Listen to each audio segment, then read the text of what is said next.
ඉතින් ඒ නිසා මම මේ පැත්තට දුවන් එනවා ඉතින් මාස දෙකක විතර සැරයක්. හලෝ අද පිවරි නෑස්පා ලිබරි බ්‍රාංච් එකට ඔයාලා අපි ඔක්කොම අඳුරන ජනප්‍රිය නිලියක් ඇවිල්ලා. ඒ තමයි මිස් ගායත්‍රි ඩයස්. අද එයා ඇවිල්ලා තියෙන්නේ අපේ නේල් එක්ස්ටෙන්ෂන් එකකුයි පෙඩිකියුර් එකකුයි කරගෙන යන්න. අපි බලමු කොහොමද ඒක වෙන්නේ කියලා. සිකා මාව දාලා යන්න එපා මං ඔයාට පිස්සුවෙන් වගේ කරන්නේ ආලකම් බලන්න මන් දිහා මගේ මේ ඇස් දිහා ඔයාට පේනවාද ඒකේ ආලේ හැංගිලා දෙකේදි දෙකේ මං ඔයා මුලින්ම ඕලු පන්තියේ රෝස පන්තියේ කොනේම බංකුවේ මං ඔයාගේ චිත්‍ර ඇන්ද චූටි ටීචර් දත්තරේ බදන්නේ නෑ ලස්සන නේල්ස් එකක් කරගත්තා. පෙඩි එකක් කරනවා. සාමාන්‍යයෙන් පෙඩි එකක් නම් මට ඕනෙමයි.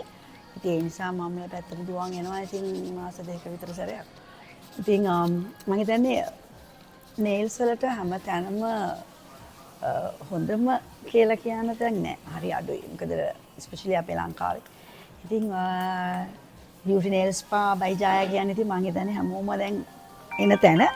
මම හිතනවා මං වගේම ඒ අයත් බොහොම සතුටින් තමයි මෙතනින් යන්නේ ආයි නැවතෙන්න බලාගෙන. Banana kala kala yan sawari mari kala hansika ඔයාගේ මක්කේ කෑවේ මන්තුනේ දිහන්සිකා මාව දාලා යන්න එපා මං ඔයාට පිස්සුවෙන් වගේ කරන්නේ ආලකම් බලන්න මන් දිහා මගේ මේ ඇස් දිහා